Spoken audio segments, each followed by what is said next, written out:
it more powerful and motivational with today's live session. I, Mahima Sindhi, on behalf of the entire MMDU family, extend a hearty welcome to each one of you to our series of live session where we bring expert professionals and celebrated artists on board to share their pearls of wisdom and their juices of life experiences to learn from. In the words of Aristotle, knowing yourself is the beginning of all wisdom. Let us all pledge to be the CEO of our own life and virtually taste the fruits of the life voyage of none other than a successful life and leadership coach, a celebrated writer, a popular speaker, and an OD strategist, Miss Pooja Talesara Bhandari, straight from Singapore. We'll wait for ma'am to formally join in and then I'd like to take the opportunity. Hi, ma'am. How are you? Hello. Thank you, Mahima. I'm doing well. I hope you're doing well as well. Absolutely well, ma'am. Thank you so much. Good afternoon to you from Singapore. It's early in the morning here at 11, and I'm told it's the afternoon time there. So let me take this opportunity to formally introduce you, ma'am. Ma'am Pooja Talesara Bhanjari is a personal leadership coach, a writer, an organization development consultant, and an edupreneur. She is indeed humbled to have been mentored by John Matten, ex-coach of Sir Steve Jobs. Ma'am Pooja holds over a decade of rich demonstrated accomplished experience in human resources with Revit MNCs, and family owned business. Miss Bhandari's personal and professional life experiences piqued her interest in coaching. In her corporate stint, she was the youngest leader in the leadership role. She has been consistently appreciated and recognized for her work in the millennial leadership space on various global platforms. She has been recognized as Global Goodwill Ambassador and was awarded as 51 Influential Woman millennial leader, and sculpture, to name a few. Her life trajectory was published in Stories of Asia, Singapore, and was amongst the top 5 stories which resonated deeply amongst across all generations. She firmly believes that inward excellence leads to outward excellence. Her coaches across geographies view her as a change agent who nudges them to discover their potential and excellence journey. Her journey from a non-English speaking small town family to being first professional in the family and the youngest leader to now being a global speaker is a reflection of personal leadership which speaks volumes about her sheer determination and her never giving up attitude. She is the founder of Leadership Demystified webinars and has been invited to coach 1,000 young emerging leaders by BYE, Building Young Entrepreneurs, located in Africa. Her loving kids and the surroundings have been her biggest source of inspiration. She is on a mission to create communities of inspiring, courageous, and authentic leaders across age, span, and geographies.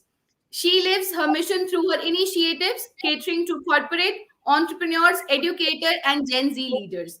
Let us discover some insights of her inspiring journey. So, ma'am, we'll get to know you via the question answer rounds that we're going to have.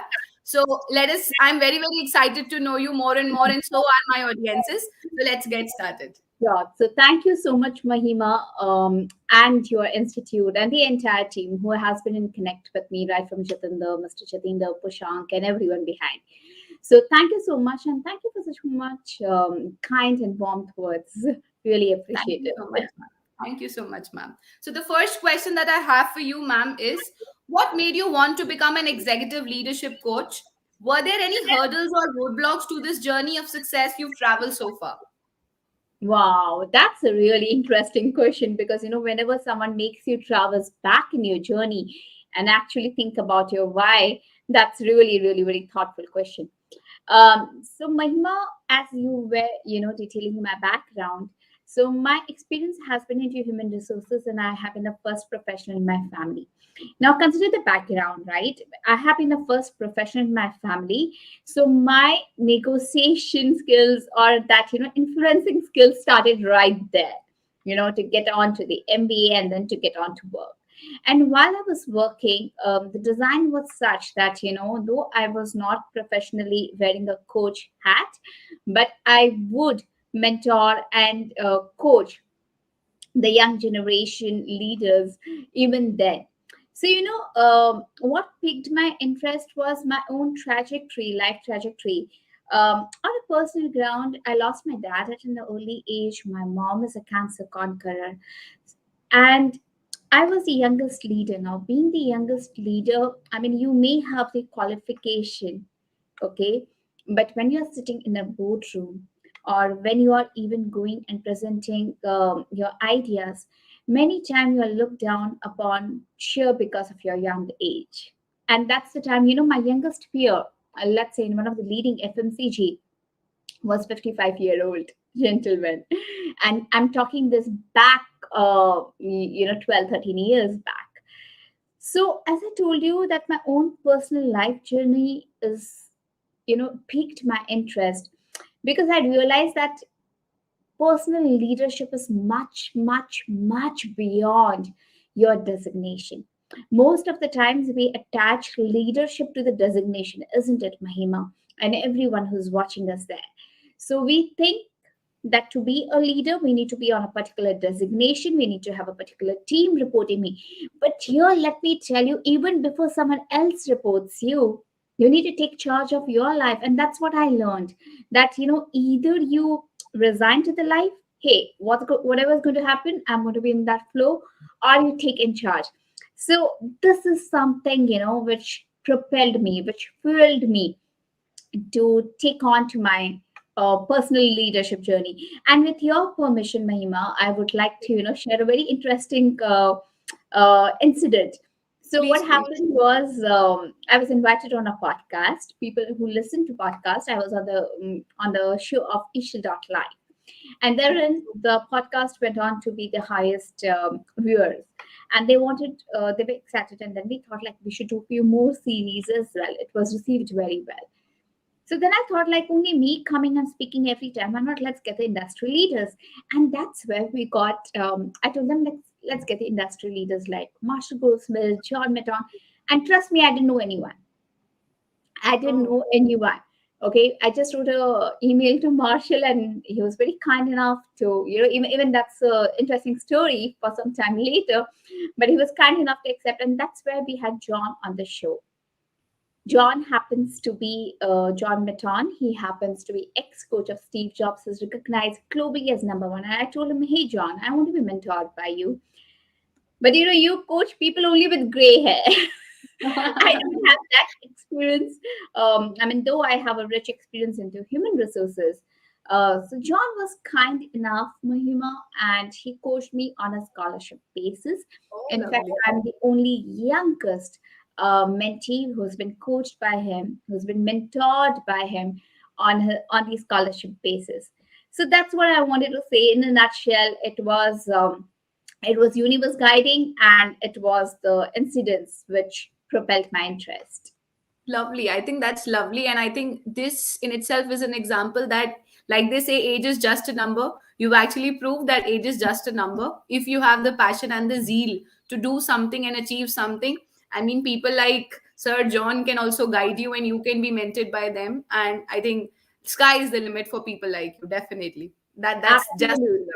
And Mahima, let me give you a reverse example of this. I had an opportunity to be mentored by John, and today he considers me as his family. So Nick, yeah, his son, and I, we are good friends. John started his career. His career took off at the age of 58. 58. I So mean, just that's why I wanted to give you a insight here, that you can be an entrepreneur. Even if you're an entrepreneur, Mahima, at the age of 58, you will be called an entrepreneur. Even if very you're a graduate, you will be called a graduate. It is we who compare around, and then we get into that. So I want to encourage you, everyone, to write your own story. Don't compare. I thought it's important, Mahima, to put the very perspective true. here, that Very true. Very sometimes you may feel like, oh, I have a youngster competing with me, or youngster may feel I have a senior experienced person competing with me. You know your worth, and very true. leverage that. Very true. And I think that that's actually very true. The society in which we stay in and the way we are brought up, we kind of put it in terms of a stigma, and we have it psychologically all fed here. And it's about us opening those bounds, those gates, and once we open those gates and let ourselves loose and free, I think nobody can actually stop us. Very well put. Absolutely. Very well. So the second question that I have for you is, Can you tell me about a time when you were in a low phase of your life and demonstrated personal leadership skills? What was Mhm. that first win that made you confident that you were doing the right thing? Mm. So I'm going to give you your two examples. I'm going to give you a personal space and professional space because I think always these two spaces are really intertwined. So let me first start with the professional space. As I told you, I was the youngest leader. Now just imagine you are in a leading FMCG and you have been invited. Okay, just I'll take you to the scenario, everyone.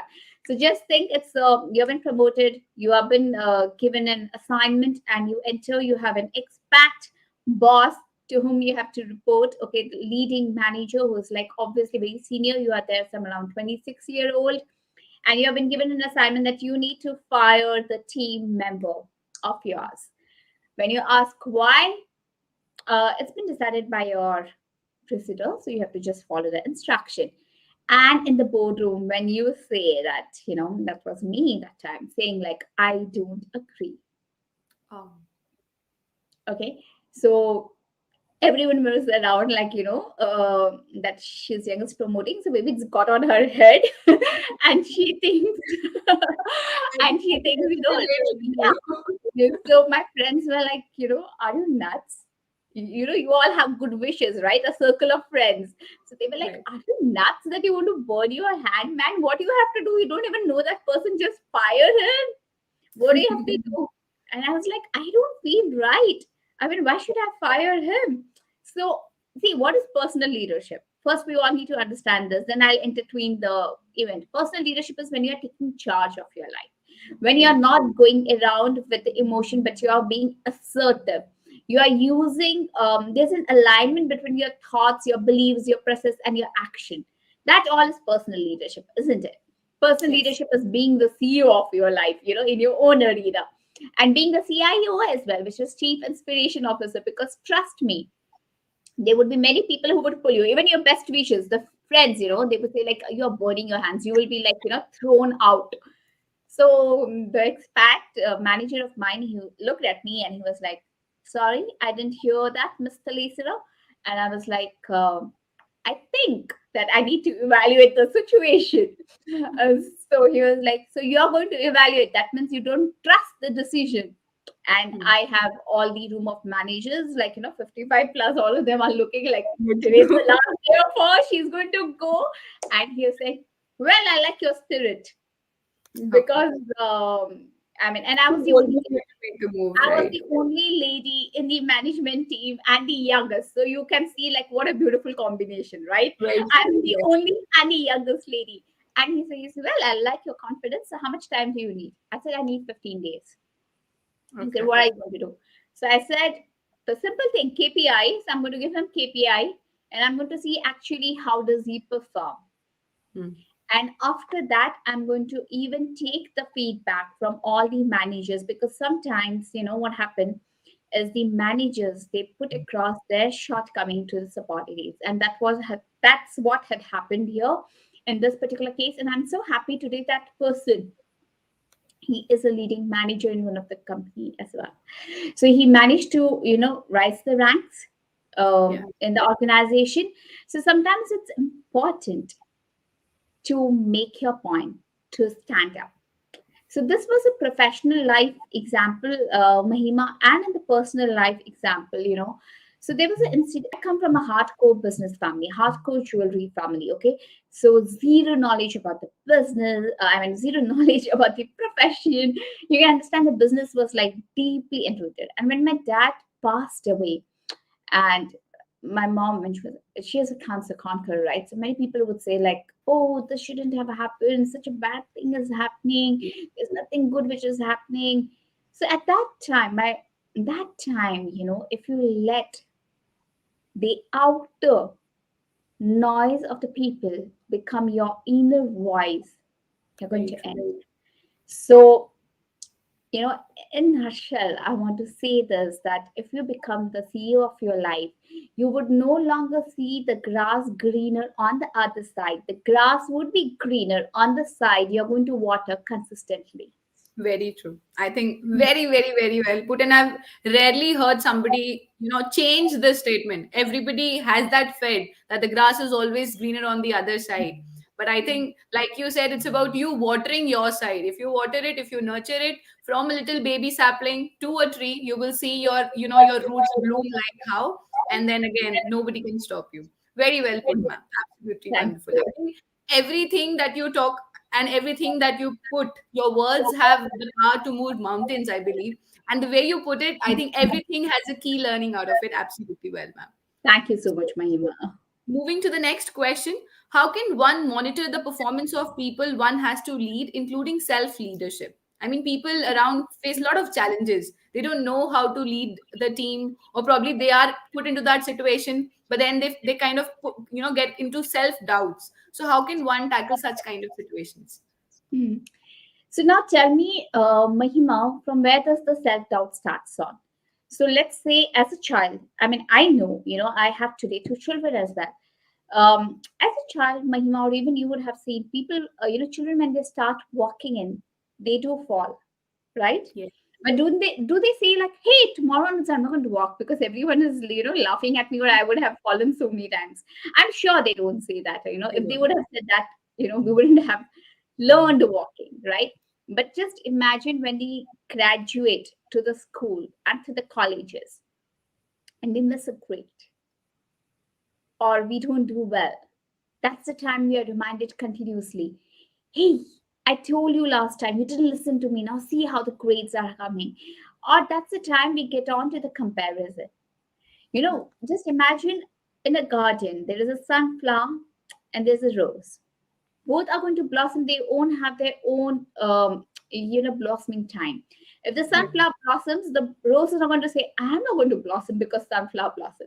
So we need to understand that each one of us, life is not a race. Let me tell you, it has been fed in our mind continuously that life is a race. Life is not a race because our starting point for each one is different. The day we understand that our starting point is different, we would be focused in our own journey. We spend a lot of time in complaining, comparing, criticizing, but we forget about our own unique skills. Now, how can one monitor their own self leadership? Now, just think about our senses, right? Yeah. So, we need to activate our senses. What are you seeing continuously? What are you listening? If you're going to listen to gossip, if you're going to listen to toxicity, that shall be happening around. Very What are true. you speaking? Are you speaking all the words which are self sabotaging you? That I can't do it, I'm resigning. Or are you having a gardener mindset? How is a gardener mindset? The gardener mindset is just focusing on each task and giving its 100%. So that's very important. So I would want to invite all of you that how I do it. I compare with myself. Yeah. That's how I was yesterday. Am I a better version of myself today or not? If I'm not, how can I be a better version? Because the moment you compare with others, your yardstick is limited. If I Get it. start comparing with you, Mahima, Mahima has achieved this, so my yardstick could be limited. So Very important true. to have a gardener mindset. The practical steps can be, in fact, here I would like to say DARE. It just came in my mind right now. Dare. So you need to Get dare yourself, and I'll tell you each acronym. You need to decide. You need to decide what you need to focus on. Once you decide, you need to appreciate what you are. Okay, very important to appreciate what you are. Very often we forget to appreciate ourselves. So you decide, you have a clarity, you appreciate, then you review the situation wherein you need to upgrade your skill. So I Yeah. wouldn't say that in my life there have not been any lows. There have been lows. Okay. But are you going to sit and sulk? Okay. You be unhappy for like 20% of time, but 80% of the time should be how you have to emerge out from it. So that's True. how. So D, you decide. A, you appreciate. R, you reflect. And E, come back with full energy and keep on evolving. Very true. Very, very, very well put. And I think, like you said, it's the competition with oneself. and to be the better versions of ourselves every day. If we start comparing it with others, again, it's like we are questioning our own willpower, we are questioning our own ability. If I am able to achieve 1% higher of what I was able to do yesterday, I think what better than that? And I think this is what the world needs to learn today. Specifically the parents, the adults that we have today, and the grown-ups, the employees, the working, class. Everybody needs to have that self acknowledgement that yes, I am better, yes, I can do that. And I think those self assurances are very important.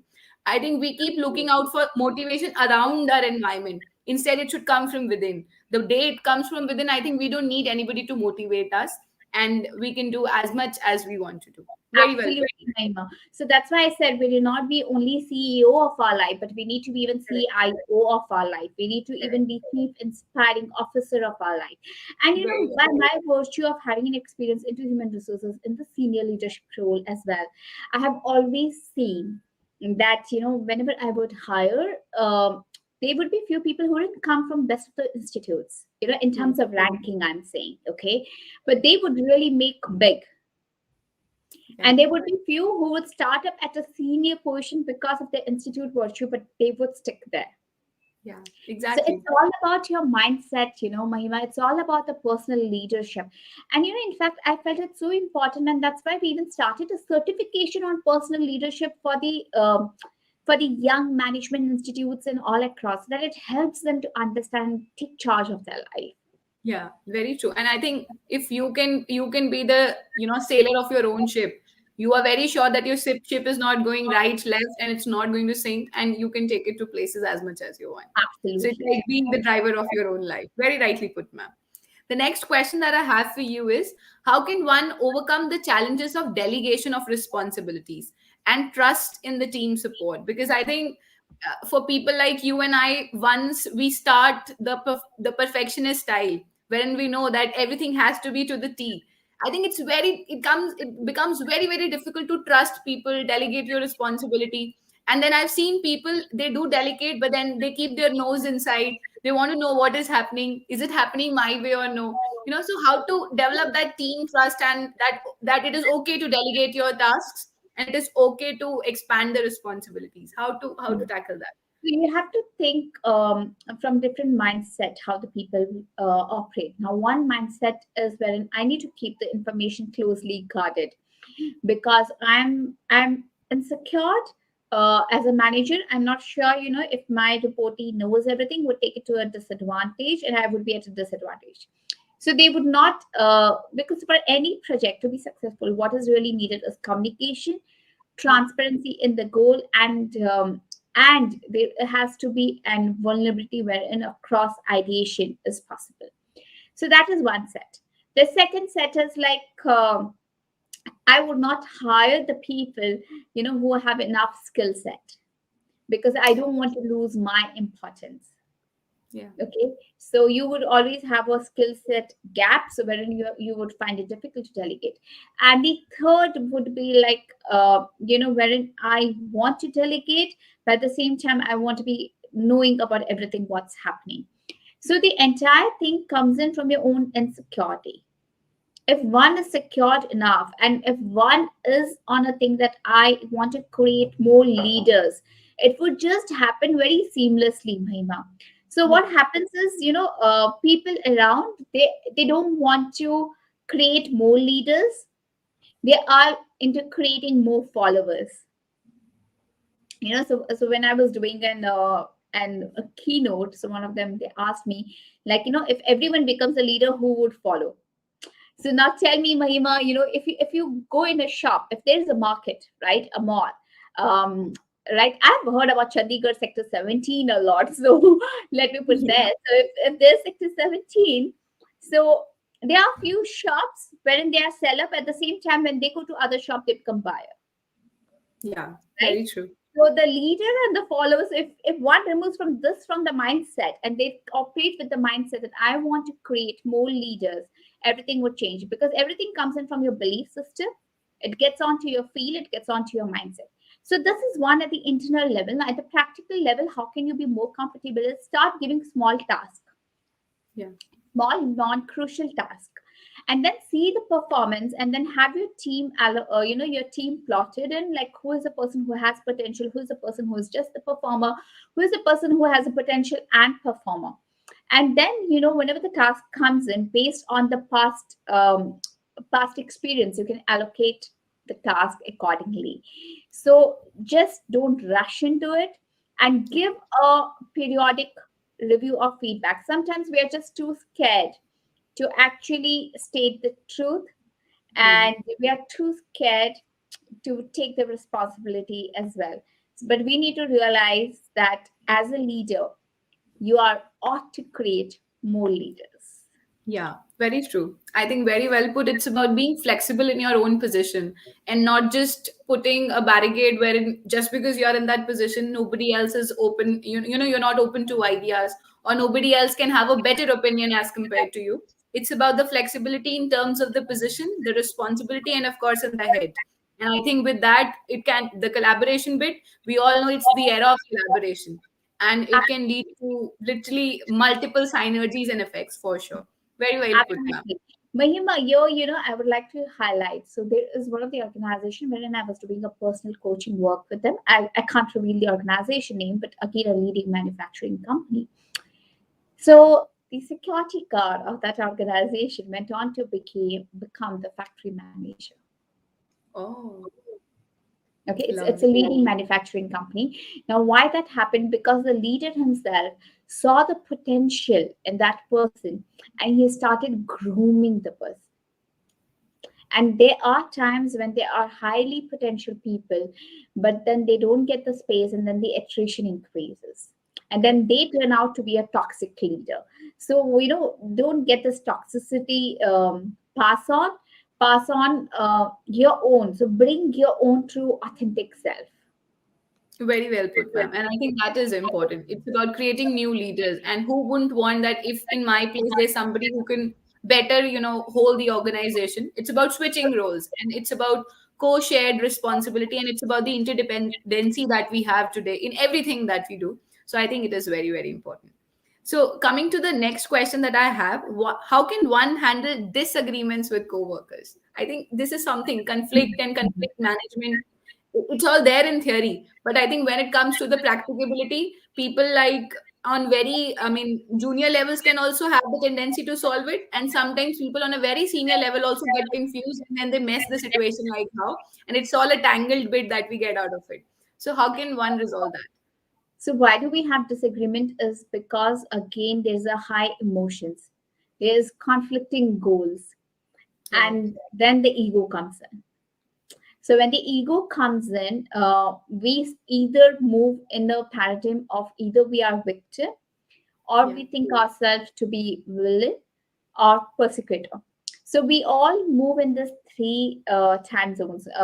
Now in the space rather. Now people who don't understand this thing.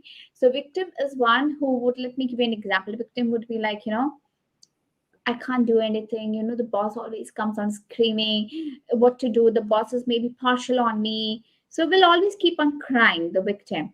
Now the persecutor would be like, he will take the son, and he'll like, I'll tell you exactly what to do. So you do this, and he would be the one who would be acting as a shield and would be guiding. Now the villain is who is like, you guys didn't listen to me, and that's why we're in this problem because of you. You don't have capability. So there are these three space in which all of us we operate. Okay, some point of time we keep on moving in this. Now, which space is better? None of this is better. None of this is good, right? Because if you're a victim, you're not taking charge of your life. If you're being a persecutor, you're not allowing the other person to grow. If you're being a villain, you are just being very aggressive. So here it's important to partner in. So to partner in, it's very important that you keep your ego aside. Hmm. Okay, because in anything let's say if someone is going to speak about the promotion, their stakes are high, they want promotion, and the manager has decided like, I can't give promotion because I have a limited budget. So both of them in that conflict, in that conversation, they get on to the conflict because opposing goals, the stakes are high, emotions are high, the ego creeps in. So what is important is to understand from the other person's perspective. That's where the empathy comes in. True. The empathy and the emotional intelligence comes in. Now, one would say, like, it's easy, as even you said, right? It's easy theoretically to speak about empathy. I understand the concept, but it's so difficult to apply. Very Trust true. me, we all are empathetic. We all are empathetic, okay? What is needed is we have different listening styles. So we need to Right. match our listening styles with the kind of a communicator. The Right. moment we do that, we are fantastic. Now, why we all are empathetic, I'll just give you a simple layman example. Now, you are wearing a cardigan or a sweater. I'm not, right? Because your environment requires it. My environment here doesn't require me, right? So we are being sensitive because otherwise we would be unwell, right? Very So true. so as a human being, we are trained to be sensitive.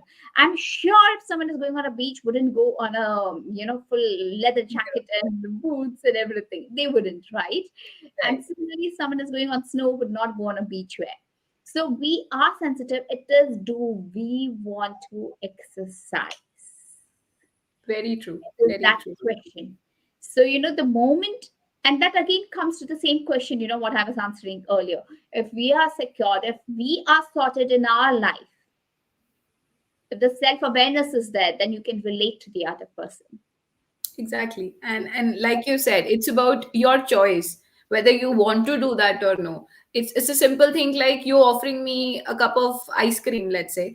It's my choice whether if my throat is sensitive to it, I won't really pick it up. But if it's not and I feel really comfortable, I will pick it up. It's about the choices that you make in life. And I think that is what decides what kind of a person would you be. And our personality, it starts, I think, right at a tender age, and we keep on empowering ourselves, we keep on developing it, we keep on learning more and more, and we evolve as a person. But it starts right at the beginning, and I think people miss on that part. I think after an age they realize it, and then they come and ask people like you and me, ma'am, how can I develop my personality? So my first thing is your personality is already developed. We can maybe work on empowering it, but right now wherever you are, you've already reached a peak. It's about how flexible are you to change. If you have the attitude to mold yourself, definitely a yes. If you've decided my way or highway, then probably I am also sorry, and I I also love give up. that way. I love that. My way or highway, it's so often said. Absolutely, absolutely. Couldn't agree Very more, true. Mahima. Correct, correct. Coming to the next question, ma'am. How would you describe your leadership style, and which leadership style, according to you, has proven to be most successful? Again, moving to the theory, we have four leadership styles that we've been, studying since what age? So, what is your style, and which, according to you, is most proven? Or do you think every style is unique in itself? It's about how you take charge of it. Okay, leadership is much more like parenting. Okay, in a parent, you need to have a different shades. If a parent is always very pally, come on, Peter, it's absolutely okay. Whatever you did, you have got a fail grade. Go get ahead one more. I'm sure the child will not develop, right? And if the parent is like, I want you to study, the child would be like, it's not done. Whereas if you have a mix of a style and shade, you know how to flex, when to flex, it's going to work well, right? It's just like, having one kind of food will not, fulfill all your nutrient requirements. You like to have variety. I mean, that's how God has built us. So that's Correct. very important. But what I believe is in the inspirational style. And that doesn't fit into the traditional, book authoritarian or task oriented or people oriented. Because why do I believe in the inspired leadership is because as a leadership is a privilege. It's a big privilege to be Correct. a leader. It's your duty when it's a huge responsibility which comes with a leader, right? Let's say if your children are not doing well, and you will not say like, hey, I'm going to resign from the parenthood and tomorrow I'm putting in the orphanage. I'm sure none of the parents would say that, right? In any Correct. geography. So when you don't give up on your children, you do give up as a leader on the on your team. So it's very important that as a leader, when you think of that parenting thing, and as I say, that leadership is something that starts with you, but it's not about you. So it Correct. starts with you, but it's not about you.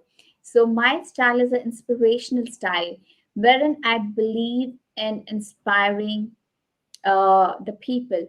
I believe that they need to go ahead and become a leader. So I'm so happy. I mean, be it my coaches or be it people who have coached with me, who have been whose mentor I have been, or be it even in the professional life today, all of them are doing fantastic in their career. So that's what I feel, that leadership is not about you, Right. but it starts with you. Very true. Very well put, ma'am. Very well put. Coming to the next question that I have. So, again, it's a continuation to the chain of leadership that we were talking. So, what values are most important to you as a leader? I Mm. mean, we've studied many different people have given different value systems. Some have their own self created versions as well. But since you come with all that expertise and your forte in itself is leadership and everything that evolves around it, so what, according to you, are those key values that one should own as a leader? For me, leadership is all about being authentic, being vulnerable, because as a leader, you're not supposed to know everything. It's Right. absolutely okay if you don't know, but can you just walk around and say that, hey, I don't know this, can you help me in fixing it? Correct. So, And I being think that, people forget that. yeah, People being in vulnerable. this position try the opposite. They want to know everything that's happening in every corner, basically. Absolutely, because as a leader, you are more supposed to strategize, visionary, be a visionary leader. And I think it's POWER, power. Now, what do I mean by power as a value? I mean, that's my version. Each one would have their own version, but I think as a leader, you need to be present. You Right. need to have that presence. You need to be present in the moment. If you are listening to someone, if someone is come and someone is saying like, hey, I want you to give me a listening here, and you're thinking like, okay, what is the spiel and what's going to happen? So you're just being physically present. So it's important to have that presence, very important. It's important to have the ownership, that hey, Right. go ahead, be creative. Team, if something happens, we will together own. So it's about to be ownership. Take that ownership. It's about to be your whole and not keep on comparing yourself, with Right. others, or criticizing or complaining. It's about building that energy around, energy field around, wherein Right. people can grow, when people can be authentic. It is R is about that resilience. R is about, you can keep on adding as many as read to it. It's about re-engineering, it's about rewiring yourself as a leader. I think very well put, ma'am. And I think the acronym in itself, PAR, and PAR in itself is something wherein you feel good about your own self. You have that superpower. When we see those superheroes in Avengers and universes like that, so we feel very excited and we kind of start praying, what if I had that superpower? And then it's about believing in your own self that you can also have that power, and then exercising on those skills and putting them to use. And I think one can be a great leader. Very, very Absolutely. precisely and very Absolutely. nicely put, ma'am. Thank you. Maybe you see in the corporates as well, there are so many people who are in the leadership position, but not all the organizations are known. Even in the management institute, you see there are so many institute hands, but there are only few who make it.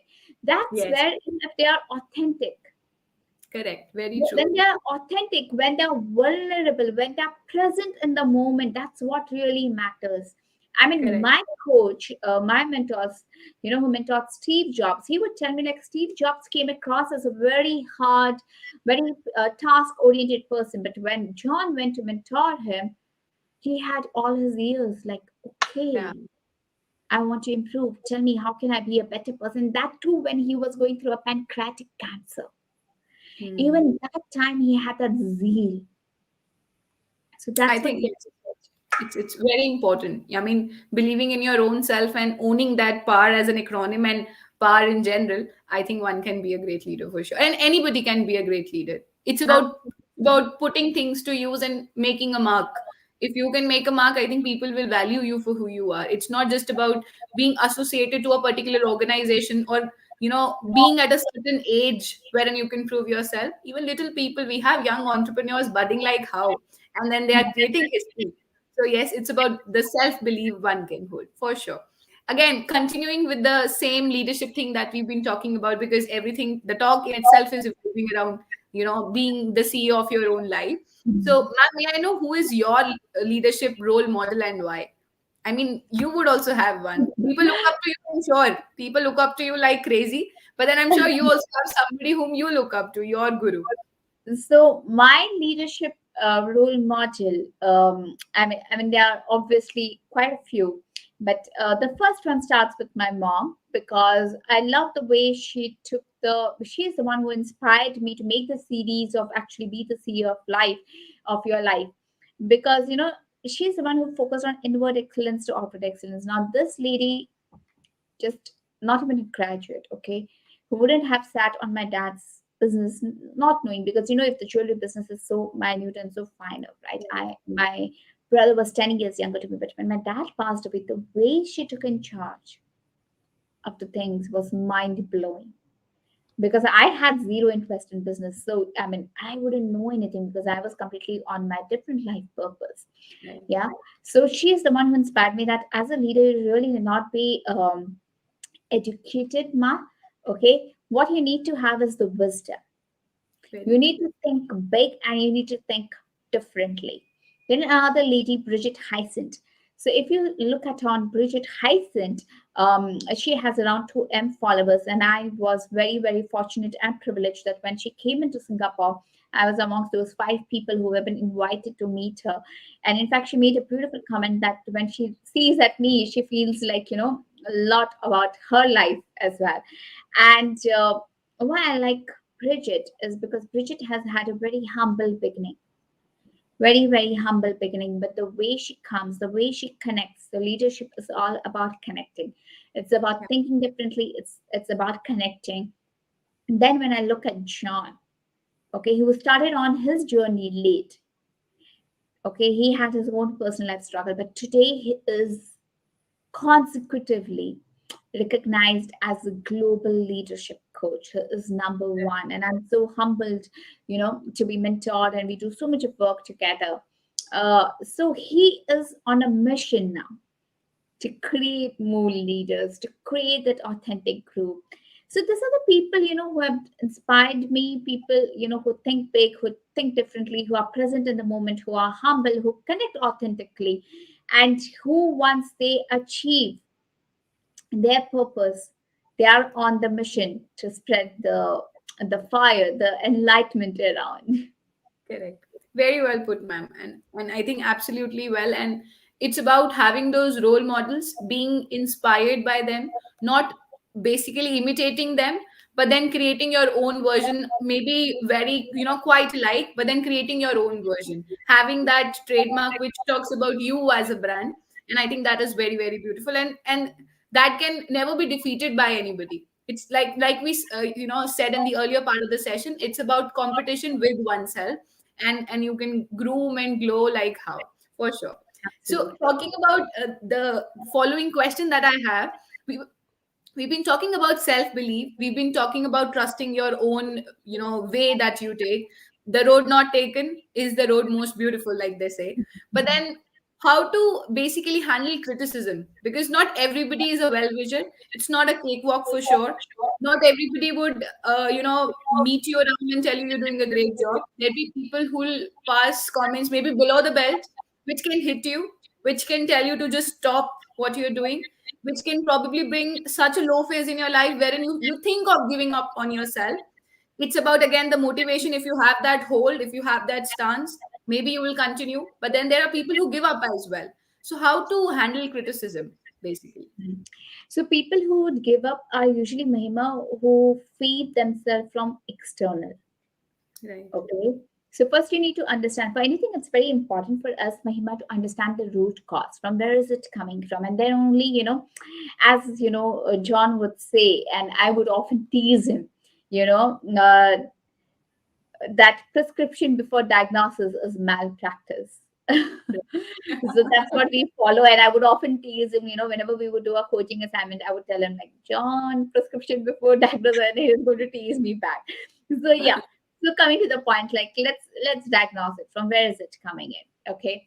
So criticism, you start feeling bad when you are dependent on your self-worth is dependent on the other person. Correct.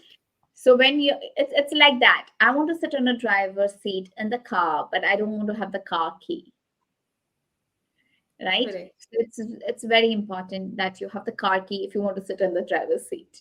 Okay, that's first. The second one is like, just look at the GPS. You know, what does the GPS does? It helps us to understand our starting point and our end point, and it helps us to take direction. So what happens is, many times in our life, you know, we are not focused on our starting point. We are not focused. We are not investing enough in ourselves. um, you know, we keep on investing on our clothes, we keep on investing on our phone, we keep on updating them, but how many times, you know, do you update, do you invest in yourself? I mean, there Very are so true. many different version of laptops or phone will come and we say, hey, this is old, I need to update it, I need to update my wardrobe. But do we keep on updating ourselves? Very important. So when you're not going to update yourself, there's a lack of skill in you. So when you're Correct. not confident in your area, you're going to attract criticism. The third Correct. thing is, are we open to learning? You know, which is intertwined to the first point what second point what I said, that you need Correct. to be you need to be open to learn. Now, learning Correct. is not always, you know, getting on to your school, the life lessons. It can be around with the people. What kind of community do you have? You have a community which builds, or you have a community which sucks the energy?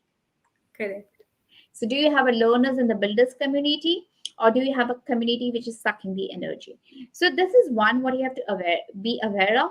Now, the practical things what one can do is, now there are different types of criticism, and Correct. I'll not dwell much into it, but just to give it a broad view, if it's a constructive criticism. Now, how can you identify the constructive criticism? If repeatedly you are hearing the same thing from different people, but whenever you're hearing the same thing from different people, I want you to think: does this person care about me? Does this person has that character? Does that person has that competence enough to give me? For example, let's say there is a gardener, okay, and he goes and he says, a painter, your painting is not a masterpiece. It's the worst piece. The painter may feel bad, like, oh, he's not able to appreciate. But does he care about me? Does he have the competence? Does he has the character in terms of whenever he has given a feedback, has the feedback been right that I can trust him? Because Right. what happens is, when you listen to the criticism, you're giving the energy, and you give energy to the people whom you trust. Correct. So you can't trust easily everyone. You need to be sure. And if it's a constructive criticism, they will not pull you down. Correct. It would be always said in a personal area. And I always invite everyone that you need to have one Kalyan Mitra in your life. Now, Kalyan Mitra is someone who is vested only and only in your growth.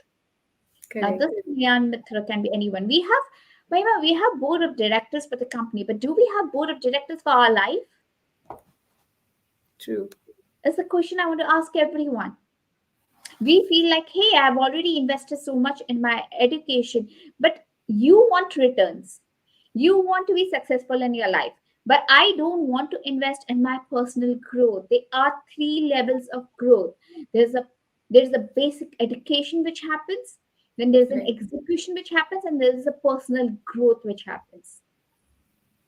There Right. are two plants. There's a tomato and there's an orange. You want the tomato plant to give you the tomatoes, but you're watering only the orange.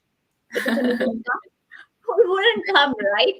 So if you want to grow in life, you have to think that where do you want to water? Because the energy, where you give energy, where you give attention, that things get amplified. Right. This is a universal law.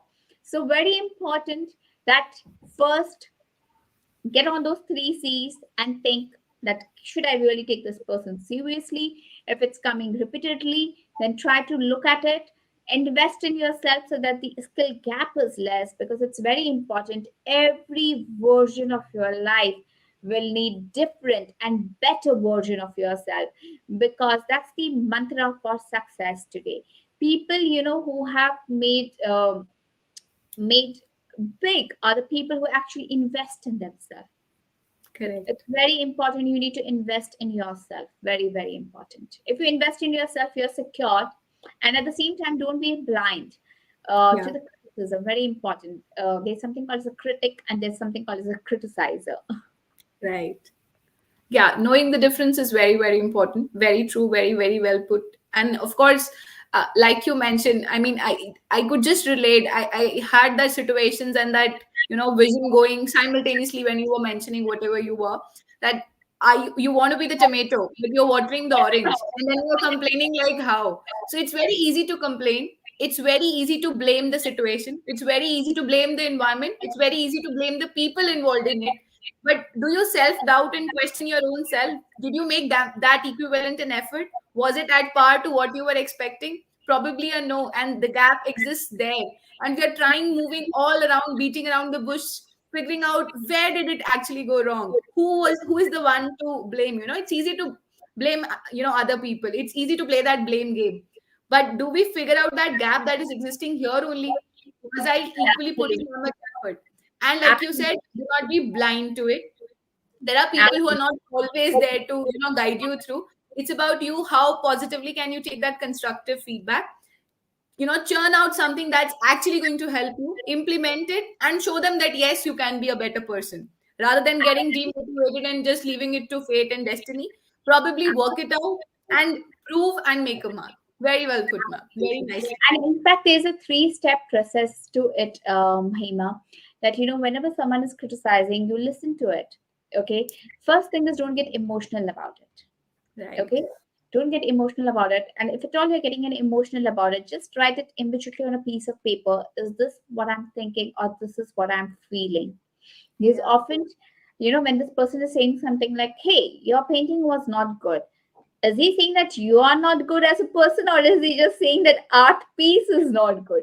Because very often we take it very personally. So think and feel. Segregate that. First step. Second step is ask the person for it to be a better version, or for it to be qualified. I mean, can you rate it on the scale of 1 to 10? How is it? If the person Hmm. says like 8, 7, 6, what it would take for me to move it to the 10? Can you give some examples? And very often people fumble there. They Right. can't give. And then like, do you really need to take it seriously or not? So just follow this three step. It works brilliantly in a personal, professional, or the space. Definitely. Very well put, ma'am. And I'm definitely going to implement it. I'm actually going to cross question those people and ask that, tell me, how can I move from a scale of 8 to 10? What is that lag of 2? Can you just give me an example? And I think the ones who fall short there, I would clearly know that they were just bluffing around and they just want to give me a lower number. And mine is a 10 on 10. And then I should probably work more and more on myself. Very nicely put. Absolutely. Moving to the next question. So, how can one measure his or her own performance at work? Hmm. So to measure your own performance at work, it's very important. Now, here again, I want to bring in the concept of the chakra of life, what we do in coaching. Okay, I'll just give a glimpse of it. It's very important that whenever you're measuring your performance at work, it is just not by the numbers, because Right. numbers are sometimes coincident of the environment, or probably you had a good team, or probably you had a good season. But what Hmm. is really important is that in each of the space, what were your core qualities which helped you, what were the qualities which emerged out, and what were the qualities which other people praised you, or other people said like they wanted to see more often of Yeah. those. So just besides measuring the hardcore numbers, when one gets into this, then the hardcore numbers will follow. I'll give you Correct. an example again with an agrochemical company wherein I was working in. So there was this one particular zone which had really achieved very well. And when we were sitting for performance management review, so they had achieved the numbers, and there was other team who were not able to achieve the numbers. Okay, that I mean they had not able to exceed the targets. Now, the first team was able to exceed the target because they just hit the jackpot of a government organization which took care. Whereas the other team, there was a lot of problem. There was drought, there was everything, but still they managed to turn around.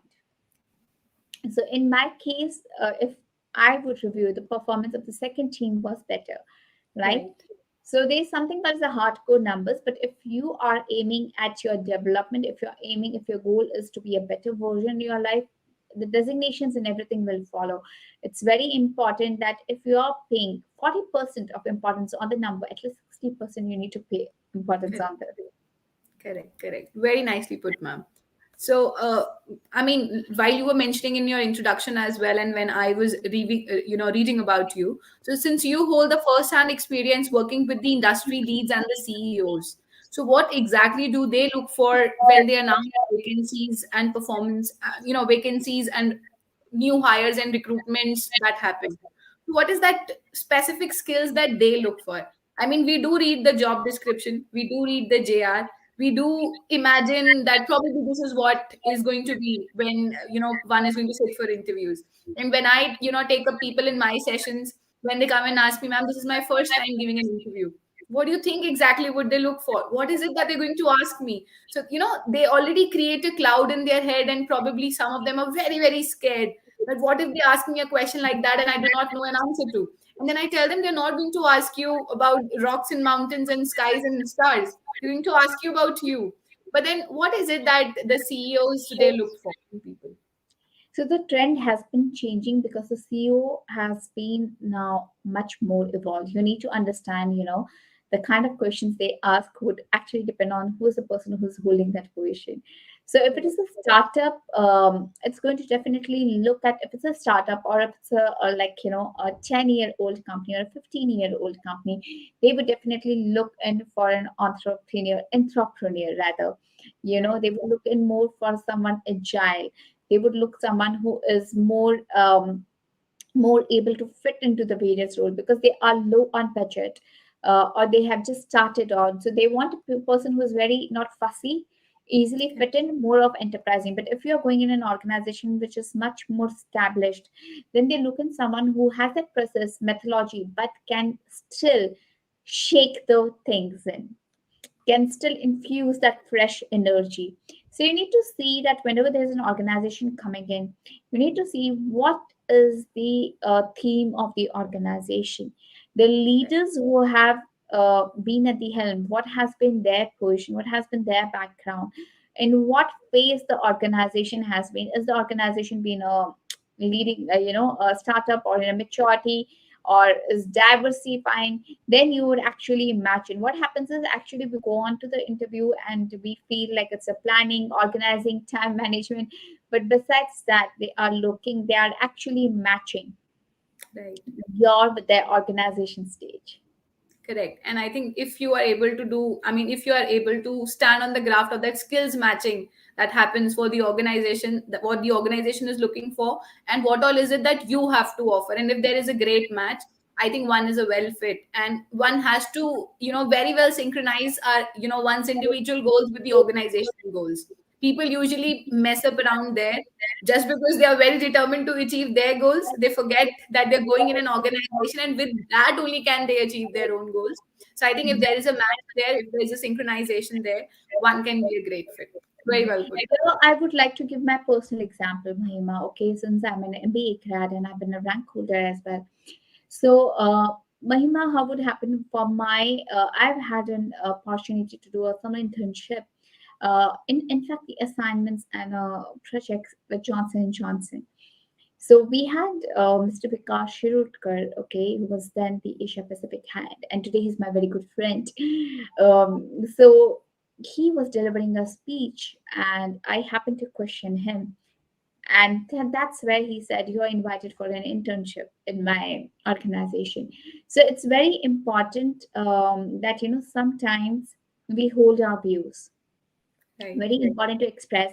And very important, what really worked for me was I actually mapped out that what are my strengths, what Correct. kind of organization do I want to work on. Many times we are running behind the organization which are very well established, which have a big name, but then you need to understand, are you a more process oriented person, are you more who is an enterprising, what is your pulse?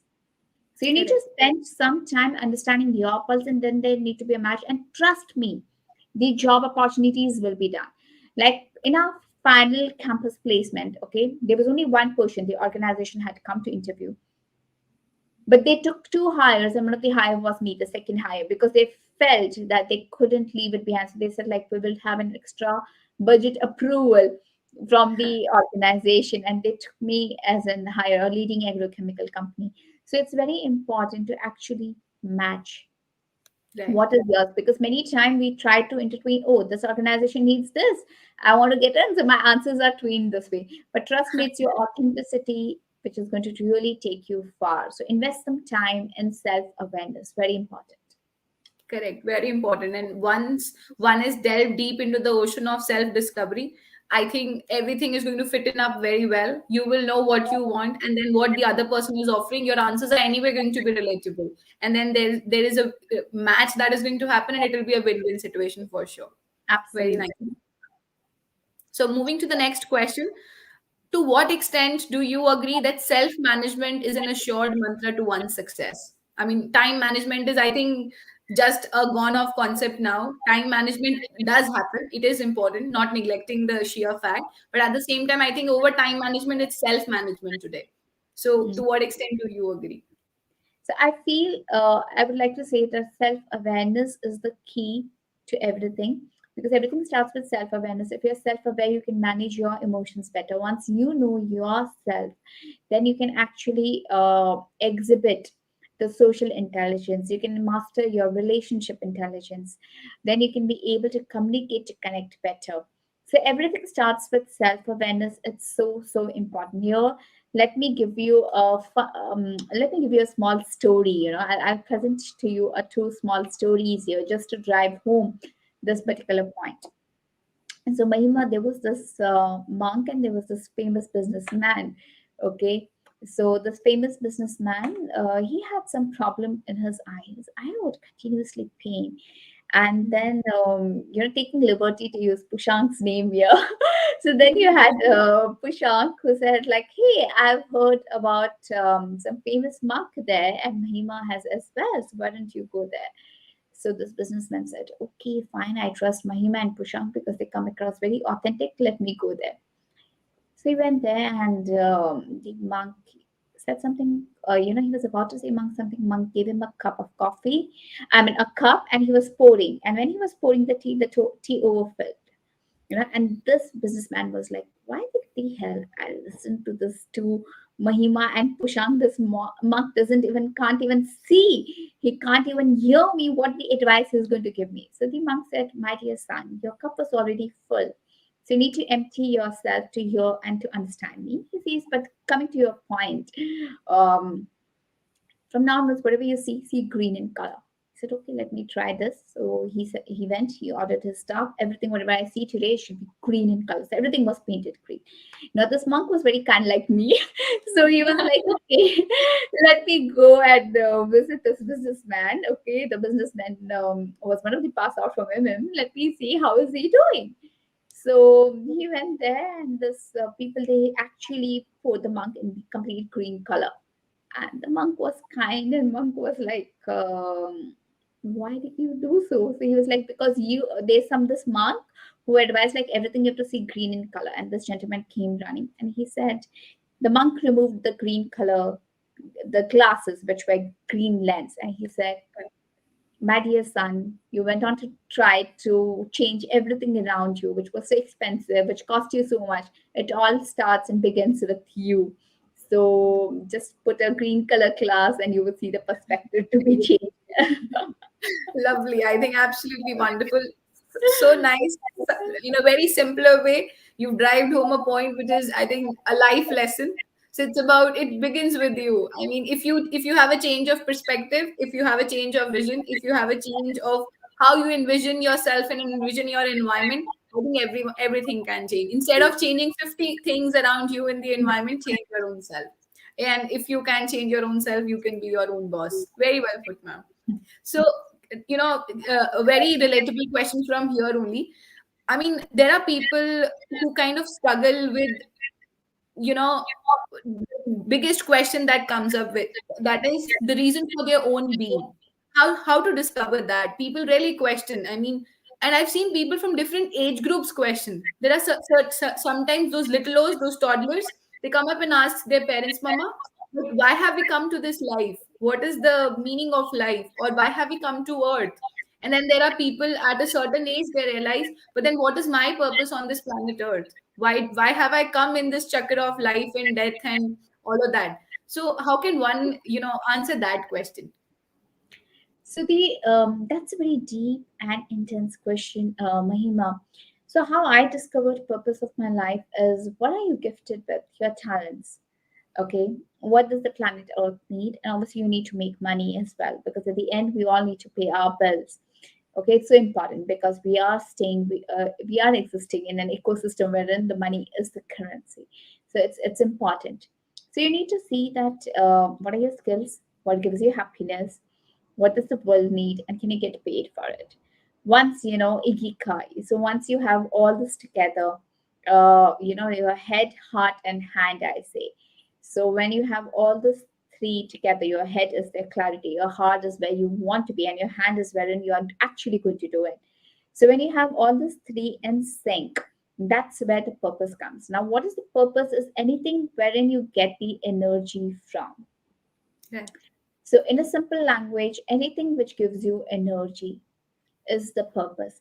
Anything wherein you, for others, it may seem to be work, but for you, it is a joy. For others, like, just imagine whenever you will meet a stranger, what's the first topic you will open up? For me, if even if wherever I am, it would be personal leadership. Yeah. I mean, now on 28th, I'm invited in a conference, which is a global conference of all the researchers and doctors. And they invited me, and I said, like, hey, my forte is not medical science. I can only speak about personal leadership. You want me to be guest of honor, but that's my forte. That's what I'm passionate about. And Right. so, even when you're opening a conversation, what you will speak, what is something which you can go on? If you're given a remote control, what is first channel you will watch? If you're given a book, what you will read on. So, for what you always get praised Right. for. So all those things lead you to your purpose. Actually, we do a lot of this detail in our workshop, wherein we do purpose, passion, and progression, because many times people mix up your passion Right. and your purpose. So this is in a nutshell, how one can discover the purpose. Discover the reason. Lovely, very well put, ma'am. So, moving to the second last question that I have, since the time doesn't permit, and I think we can go on and on and on. I'm just loving the way the conversation is developing, and I mean, I'm already with my pen and my paper. I'm already taking my notes, and I'm Uh, loving the takeaways that I'm getting out of everything that we are talking. So, they say habits become rock solid over time, and it's difficult to change those habits. And so, is there any hack to break the routine and empower oneself and change the unwanted habits, basically? So I'm going to take something a piece. Last Sunday, I was doing a session on Reboot Your 2022, wherein we were doing about habits, habit formation, habits. So, you need to understand that what are your habits which are not working for you? What are the shrinking habits? And once you understand the shrinking habits, you need to understand in a form of, very often we get on to the what is not working. So you need to Hmm. understand why it's not working, then get on to the what, and then how I'm going to replace it. Okay. So the moment your brain buys in, it's okay. Now, why do we have these habits which are not so good, but we still want to cling on? Is because somewhere it gives us a security. It gives us the, everything is okay.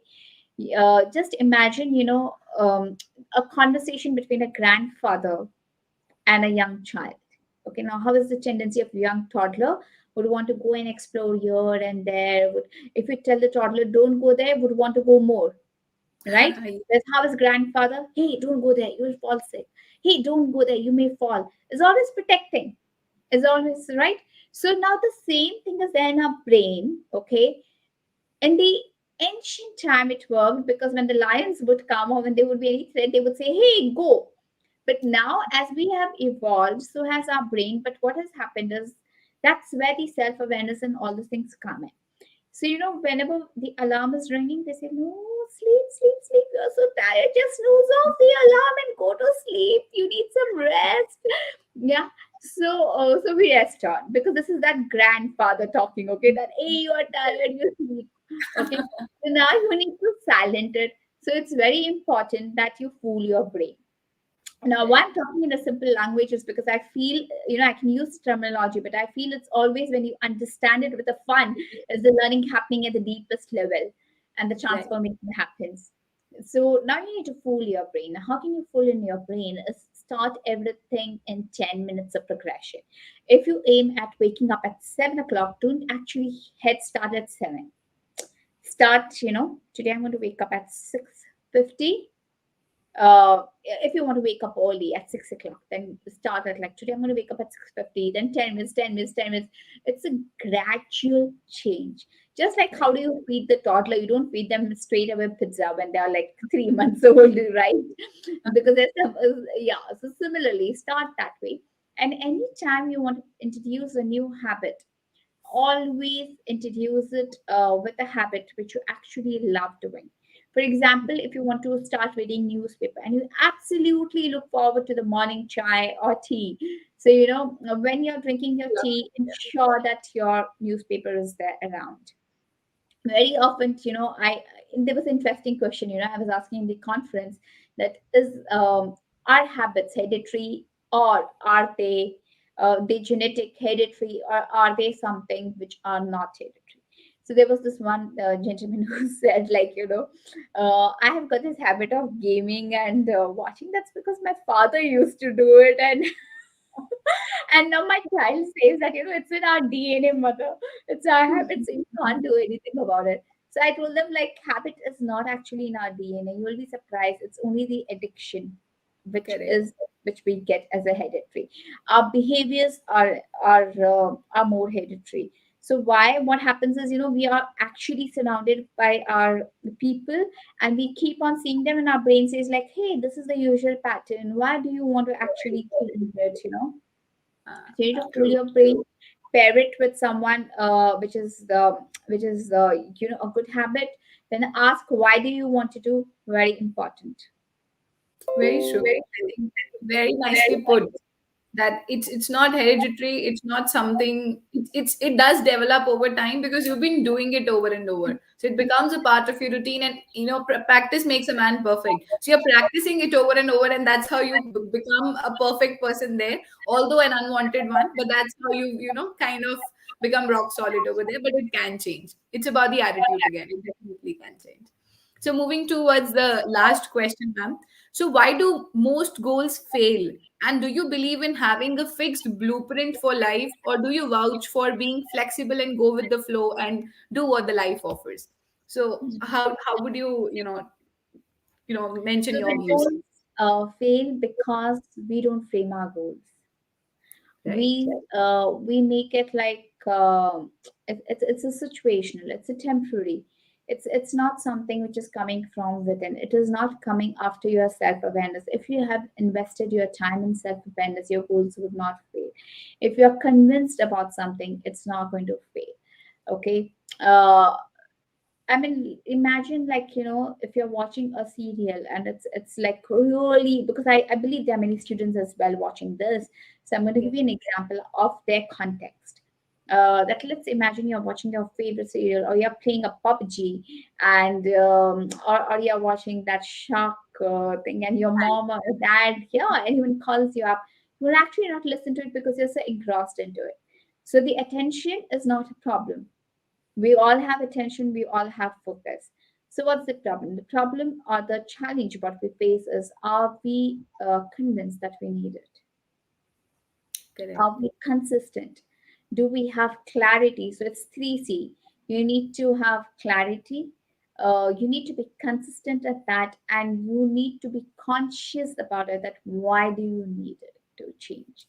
So this 3C's need to be operational.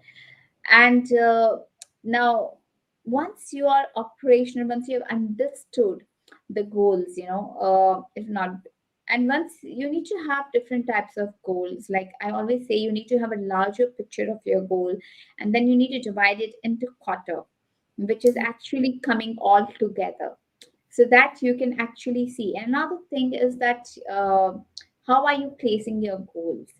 Are you just placing the goals to please someone, or it's coming from within that, hey, I really, really need it?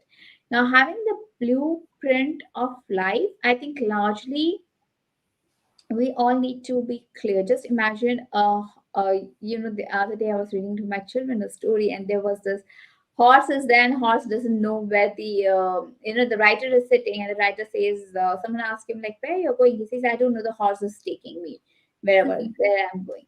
So just imagine, if you don't know, if you're not intentional, you will not manage your time, but rather the time, it's reverse. You are not running your day, but the day is running you. Yeah. So you are not running the day, but the day is running you.